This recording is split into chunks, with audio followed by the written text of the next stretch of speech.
Hey YouTube, I'm here, you're there. Let's do this. Wanted to do a quick update tonight on the Tanto that I did an unboxing for a couple of weeks ago. Now I've done a little bit of work on it, found a little bit more out about it.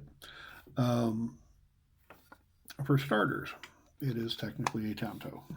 I mentioned that I was a little unsure of that, and I was trying to figure out the length of it, and I realized that yeah, the saya on this is about 2 inches longer than the blade.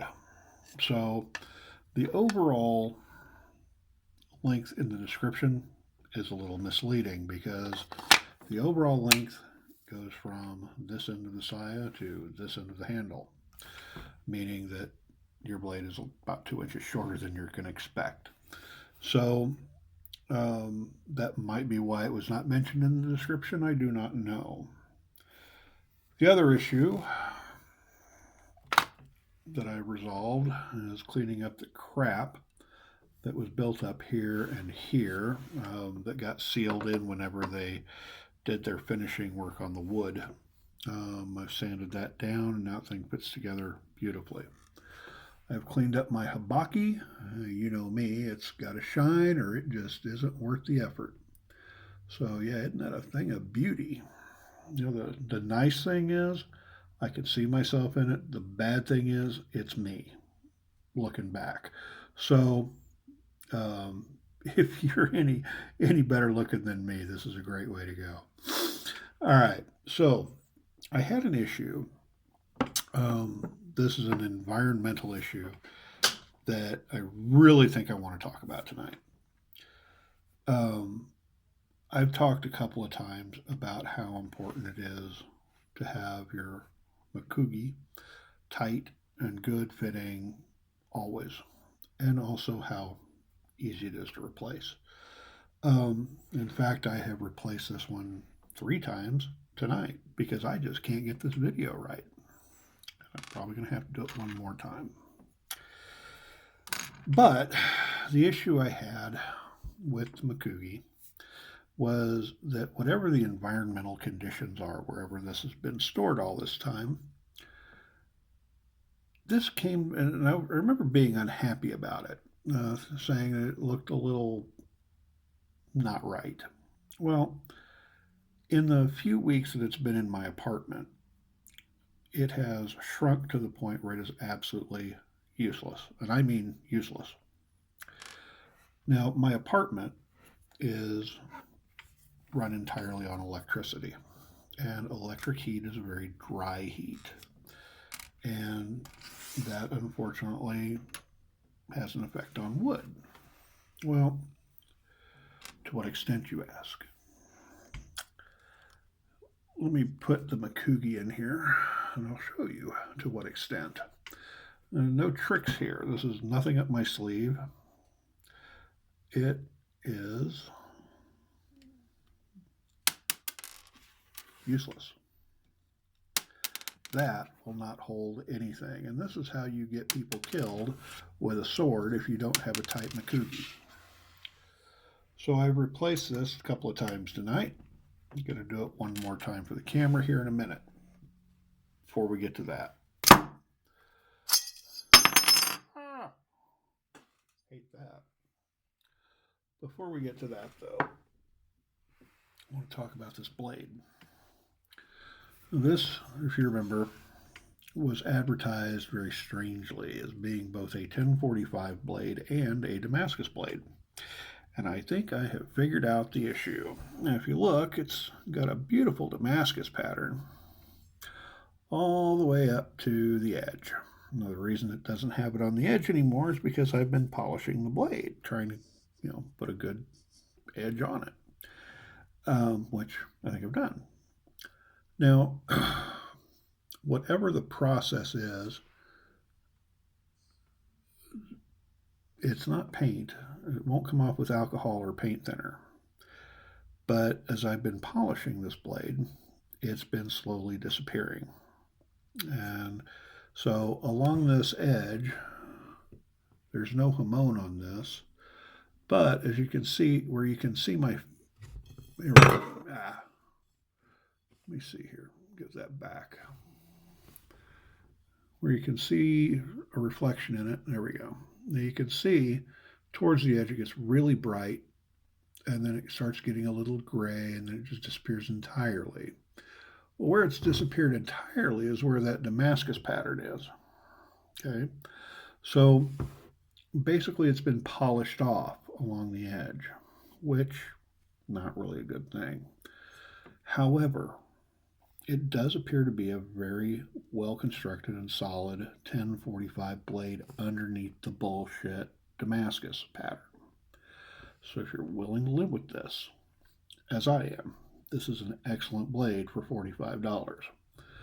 Now, so I said, like I said, I've been sharpening it, and I don't know if you'll be able to see this or not, but we've got it almost razor sharp all the way down the length of the blade. So, I mean, there's my arm. So, yeah, it's coming along nicely, and it's holding an edge pretty well. So, the other nice thing about the blade that I've noticed, and this is sort of a, I don't know, not really bonus, just an interesting thing. When I first did the unboxing, I was holding the blade here a lot. And as I've been working on it, I noticed that there is actually a signature on it. I can't make it out. It's not even remotely Asian. I have no idea what the hell that is. But somebody thought to put their mark on it at the factory, which I thought was a little bit interesting. So there you have it. Now I said I was going to make another mekugi, show you how it's done. This is pretty rough and ready. Now, if you've seen any of my videos about mekugi before, you know I take these dowel rods. They start out as 5.5 millimeter, and I just run them through the hole and shave it off until it fits. Okay. Now I've got several of these I always keep prepped, and in this case I've got two of them just for this blade, which will be good because I ordered another one. I'm probably going to need them. So the simple process, you can do one of two things. You can put the blade together, correctly. Put the blade together, run the pin through until it's nice and tight. You'll find a spot.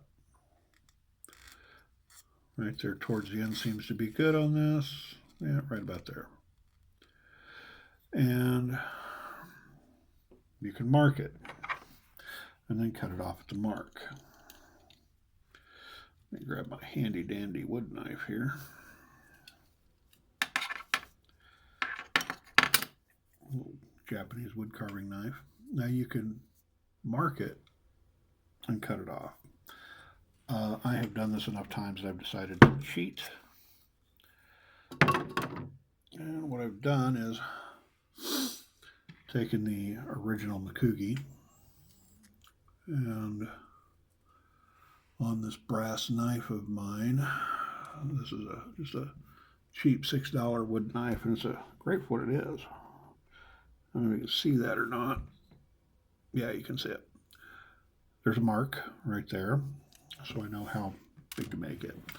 What I'm going to do is do it slightly oversized, because it's easier to take material away than it is to put it back. So if I make it too short, it will forever be too short. If I make it too long, I can work with it. All right, so I'm going to run it just a little bit over, mark it with my thumb, and just real simple.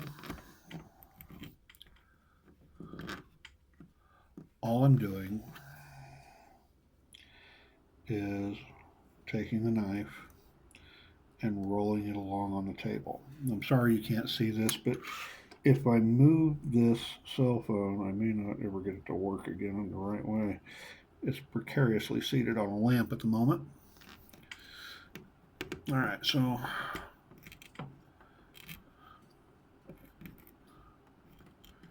I'm just going to work that along, and then once we get it a little over, good, nice round cut, snap that off. Then we're going to take a handy dandy sanding block. Let's clean it up a little bit. So all we're going to do is take the fuzz off the end, and then take a little bit of the edge off of the edge. All right. One mekugi done. Now, just fit that in. Now, as you see, that's a little bit big. That's all right. Like I said, it's easier to take material away than to put it back. So, takes that out. And very gently, because I value my fingers. And this Japanese wood knife is amazingly sharp. Just start to take that back a little bit at a time, one shaving at a time, literally one shaving at a time.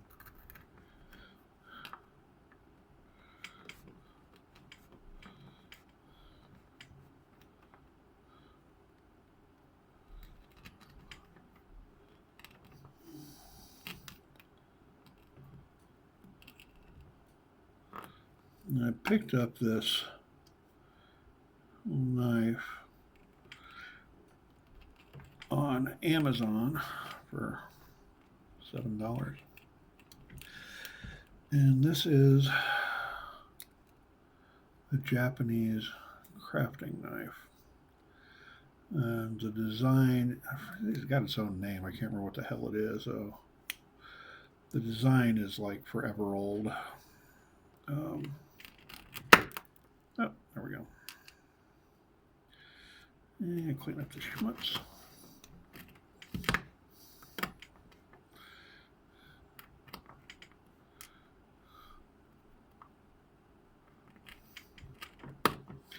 You can do a lot of good precision work with this thing, but you will cut a finger off if you're not careful. It comes in the mail razor sharp.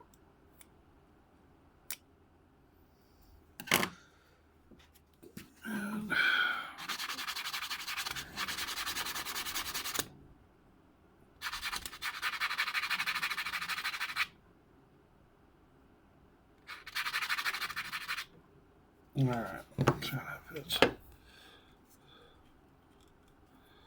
That fits. A little bit on either side I can live with, but it'll wear down over time. That fit is perfect though.